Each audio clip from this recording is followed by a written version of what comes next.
All right. I'm your father-in-law. You are my father-in-law. Okay. What is your name? Landon Easley, Landon. And what is your age? 64. When's your birthday? Birthday is October 10, 1954. Woohoo, Libras. How have your wants and desires changed at different points in your life? Wants and desires change. That's a hard question. It's a loaded question for sure. Like, where do I start? Wherever you want. You can start in the beginning. I mean, from adolescence to adulthood to What was the question again? what How? how have your wants and desires changed at different points in your life, from 18 to 25 to 30 to 35 to 40, all the way through? Okay. We'll just start like in high school. I think in high school, I don't know why I'm starting here, but that's when I started drinking alcohol, so it changed a lot of things after that. Mm-hmm. So my wants and desires actually changed because I started drinking alcohol, Absolutely. pretty much. Because I didn't finish college then, and I got a job and just started working. And then, let's see, I actually only drank for like about 5 years, Mm-hmm. from like 17 to 25, Mm-hmm. about 8 years. But and I didn't spend any time in jail, but Yeah, well, that's a good thing. but just drinking affected my whole life. 'Cause Right. My focus was going out and partying, Right. and then I met my wife, Right. and that was a changing point in life too, because I sort of got in trouble from drinking right before that, and then I met her, and then we got married and stuff. So it was sort of cool. Yeah, for sure. So then your desire changed from basically adolescence to early adulthood. Yeah, it was like when I met her and we got serious and got married and stuff. A lot of things changed, like Right. no more partying, Right. and we focused on getting a good career job and stuff, and then we started having kids after about 3 or 4 years. Right. So then it changed again to family. Changed to family. Yeah, pretty much focused on family. Focused on family for And sure. all the things I used to do, ride motorcycles and fix up cars and stuff, that sort of got put way on the back burner because financially, you can't afford. I couldn't afford everything. Right. Cars, motorcycles, Right. and kids. Right. Right. And one thing that obviously changed that, or something that you could look at physically, like that really changed, is when you sell your '79 Trans Am Pontiac Oh, and buy a 5-seater little minivan. minivan. Oh my god! Yeah, that would change definitely your desire point And in we your were a life. one-car family, so we got through that. Yeah. So from family man,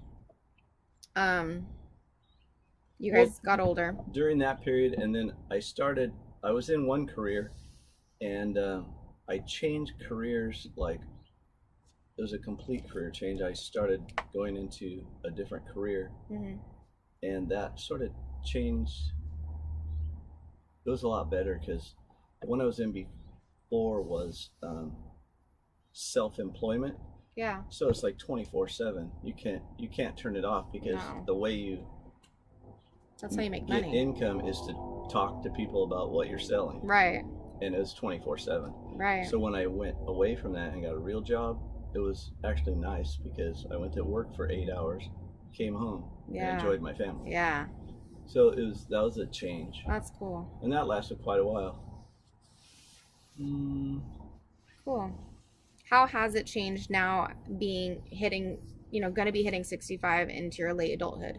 How has your wants and desires changed as a late adult?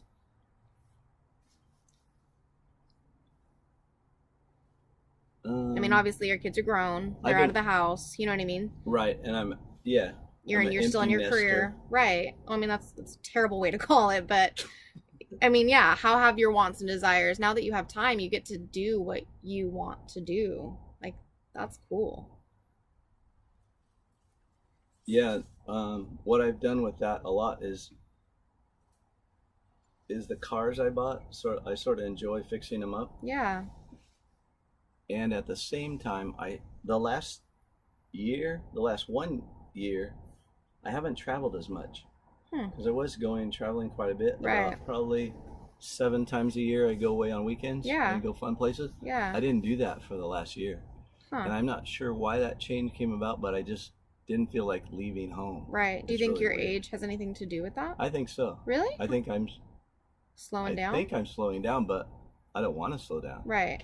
And at the same time that's going on, I'm thinking about these trips I want to take to like Mexico, Cozumel, and the Caribbean. Yeah. Like go down there just for a month. Yeah. Heck And yeah. Just enjoy it. Maybe get a job on a scuba diving boat. That'd be cool. I mean, I think about that in retirement, and I'm going, wait, I'm not going to retire for a couple more years. How But far at is the same retirement time, from you? I want to go now because I'm healthy now. You're healthy now. Yeah. How far is retirement for you? I'm aiming for 2 more years. 2 more years. 66. And I Okay. could probably retire. Cool. There's a couple things that might change that, but yeah, That's that's your goal. exciting. Cool. What do you think about society today? Society was, and I would say it's changed a lot in the last 10 years. It's definitely changed a lot since the internet was available. Right, for sure. And Because now you were in the time before internet. I was in the time with 8-track tapes Yeah. and albums, plastics Yeah. albums. And it's changed today. I still like working with young people Right. because they keep my brain thinking Going. younger. I think that's Absolutely. why I started the Absolutely. Locan and targeting that age group because they're so fun. That age, the 20-year-olds are so fun because they're so much life and they're always, they're so excited about everything. That's cool. Their minds are always going for sure. And I don't ever want to leave that decade. I want to be 20 forever. Yeah. Yeah. Heck yeah. That's sort of how you feel. How, But society, Oh, go let's ahead. see, society, what else? Some of society makes very bad choices. And sometimes I don't like to see the young people follow those choices. right. Because those choices seem so small before, but now that you have 2.5 million little fans following you, you're going to influence those 2.9 million people. Right. That would have never happened when I was growing up. No. Because what do I see? 50 people a day? Right. Oh, Maybe. that's true. I didn't even The think about most, that. I go to school, I see 100 people. Right. I go to church, I see 50 people, Right. 100 people. There's not that many people around. Nowadays, you post something 2.9 on million. Instagram, 6 million people could see it Right. and be influenced by it. So that's changing. I think that's changing culture. Absolutely. I think you hit the nail right on the head. Really? I agree, 100%. Yeah. Culture is something huge in our society, and it's always changing.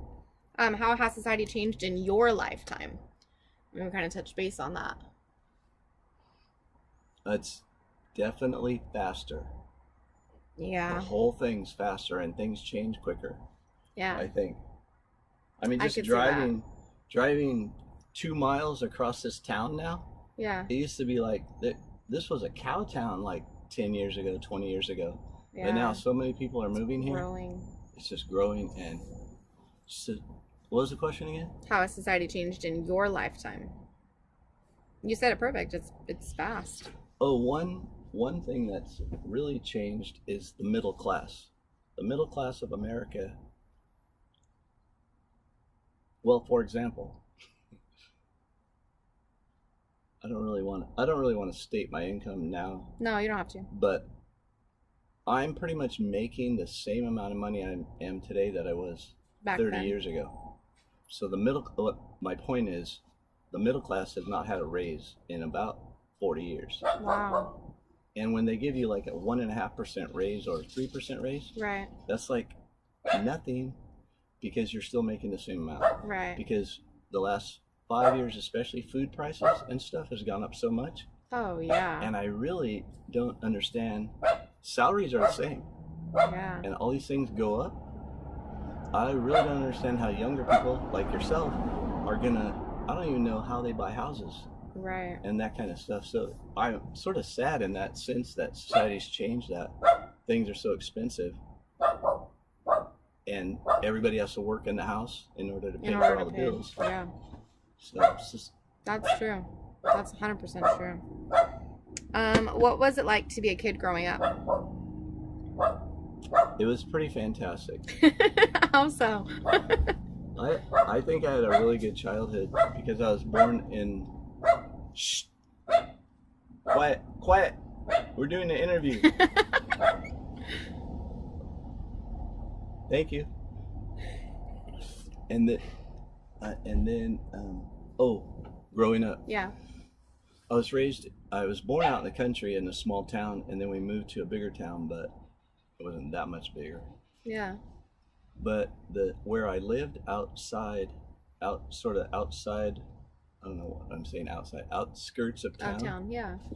you could pretty much do anything. We were outside all day, riding mini bikes, playing in the dirt. We just had fun. That's cool. Went to school and then come home and be gone till dinner. Yeah. Saturdays we'd be gone all day. Then we come home. With all your friends, or? Yeah. That's cool. Yeah, the friends we'd ride mini bikes and bicycles all over the place. Politically, So growing up, what do you remember from that? Was there... politically, What year were you born? 60?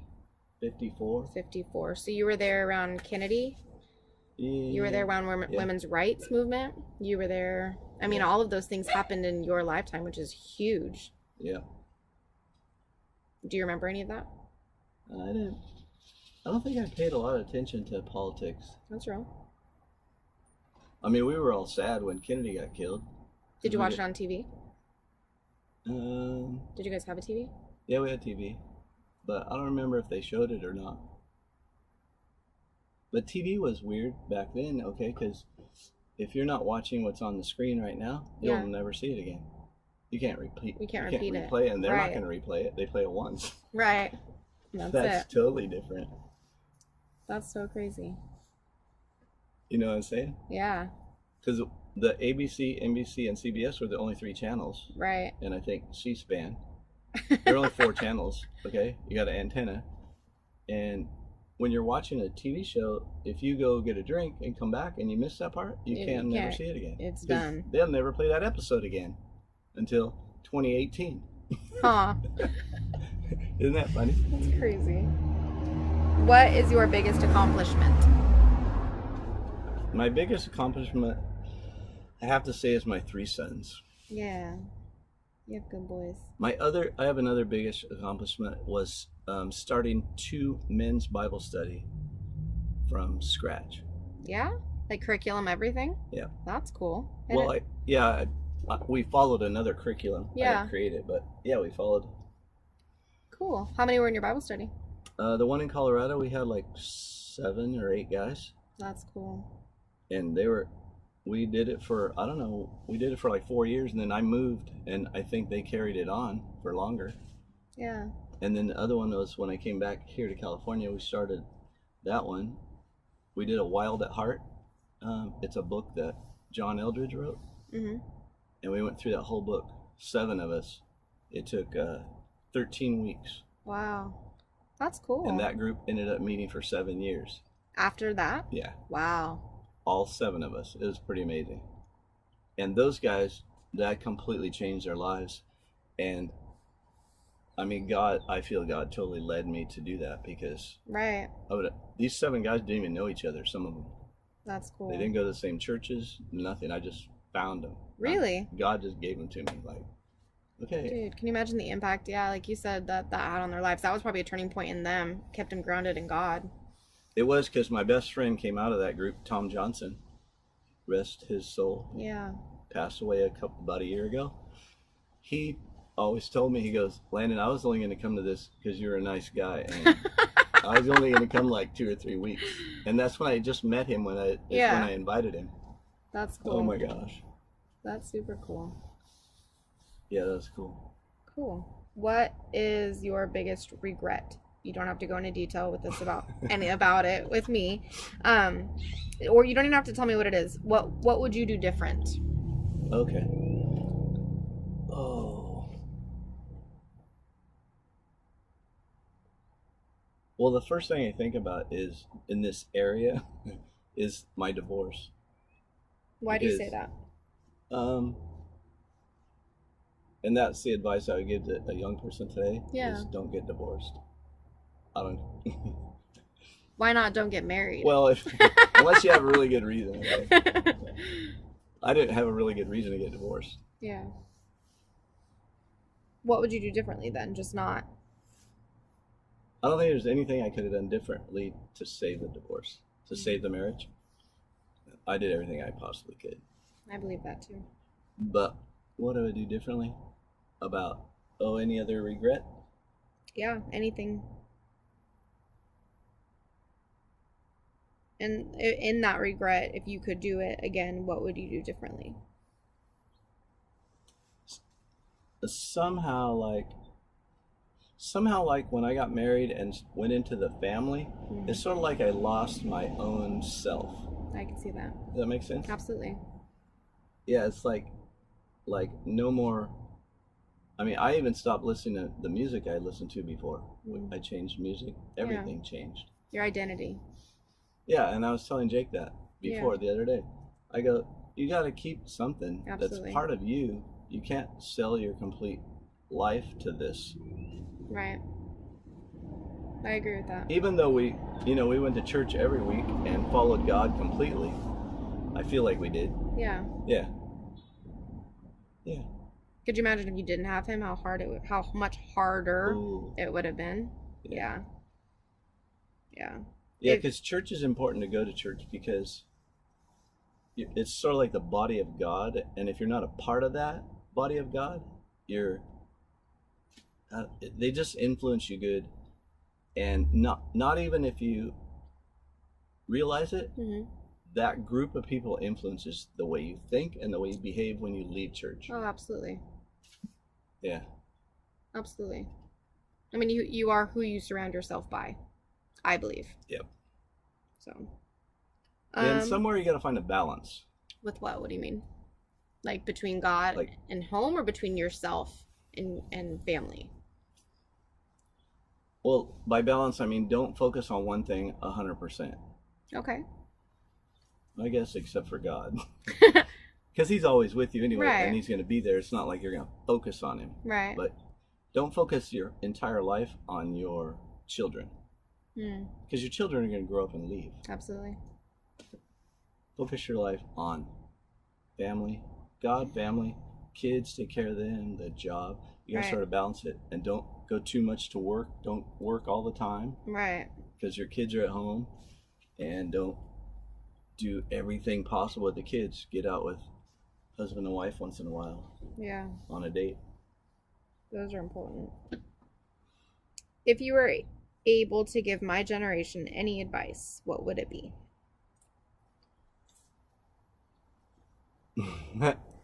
Go camping and hiking. Yeah? Take the family hiking. Oh my gosh, hiking's so fun. I didn't even discover it till like 10 years ago. Why do And you think it's fun? What makes it fun for you? I really don't know, but like when I first started hiking, I was not in shape or anything, Yeah. but I hiked and I went a long ways and I went up. We climbed Half Dome twice. And I mean, the boys still talk about that today. You climb the top of a rock, so what? Well, it is a big deal. Yeah. It's like one day out of your life, we climb to the top of Half Dome, come back down, Yeah. and it affects your entire life. You go, yeah, I've been to the top of that. Every time you see it in a movie, in a magazine, you go, yeah, I took my boys to the top of that. That's cool. It's like an accomplishment, but it's just time together. Right. I don't know what hiking is so exciting about, but just walking the trail, it's Right. pretty awesome. So is it safe to say then you would tell my generation to basically get outdoors, get away from the screen and spend time with family? Hiking seems to be your avenue. Yes. You know what I mean? I think what I'm saying too is the only way you're going to be able to pull your family away from that screen Right. is to plan things. Ah. You have to plan ahead Right. and make it happen. Like if you're going to shut the TV off at 7 o'clock, you have to plan that ahead. You can't just throw that on them all at once. Yeah. Sunday, you got to go, okay, remember, kids, no TV after 7 o'clock, or whatever rule you're going to set. Right. We're going hiking next Saturday, okay? Yeah. And tell them ahead of time so they get excited. They got something to look forward to the end of the week, and then go. And just go for a couple hours anywhere. Yeah. That's cool. I'm down. I like hiking. What was the question? That was it. If you were able to give my generation any advice, what would it be? This is sort of funny, but it's not really funny, but it's something I think about quite a bit, and I don't know why. Yeah. Don't buy foreign cars and trucks. You sound like your son. I'm serious. If you're an American and you want to support America and what American companies are about, yeah, don't buy Japanese vehicles. I love you. I don't understand. It's simple for me to think that, but I don't know why I think about that, but I'm just saying the amount of money that we're sending to those other countries because of the profit on their vehicles it's you guys don't realize what you're doing, and you don't think your one little choice makes a difference, but when you buy a brand new vehicle, say the profit's $20,000, right, that $20,000 goes to the company that it came from. It doesn't matter where the car is built. Yeah. It doesn't matter where the parts came from. It's the profit that goes back to the corporation. So it's pretty simple. Okay, so support American made. That's sort of political and American. Yeah, I feel like it's the generation you grew up in. I do. It is, because the younger generation doesn't think like that. They don't think like that, no. They don't think, I don't think they make that big of a difference. No. But each purchase, everything makes a difference that you do. You're an individual. Right. And you think, my little world, I'm not going to make any difference. But you do make a difference, because there's millions of us making the same choices. Right. That's true. It's so funny. What are some of your best memories? It could be anything from childhood now. Some of the best memories are, let's see, fishing and hunting with Dad. How old were you? Oh, all the way up. 7, 8, 9, 10. So 11. You guys went often? Yeah, we went. It seemed like when you get older, you look back at your childhood, you think you did this stuff like a lot, like every weekend, but that's not really true. Yeah. The other memory is trips to Santa Cruz. My mom would take us over there for a week. A week? We'd go for a whole week every summer to Santa Cruz. That's cool. So fun. And all of you guys? You and your siblings? Yep. All 4 sisters. And then I think my dad worked or something, and then he came over on the weekend. Because then he would take me fishing out on the pier. That was fun. You're the only boy. I was the only boy. And I was the last boy. I mean, I was the last child. Right. And I made the front page of the local newspaper.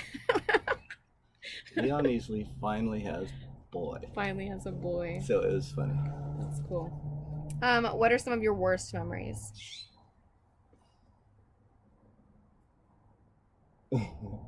Some of the scariest memories were getting drunk and not remembering the next morning.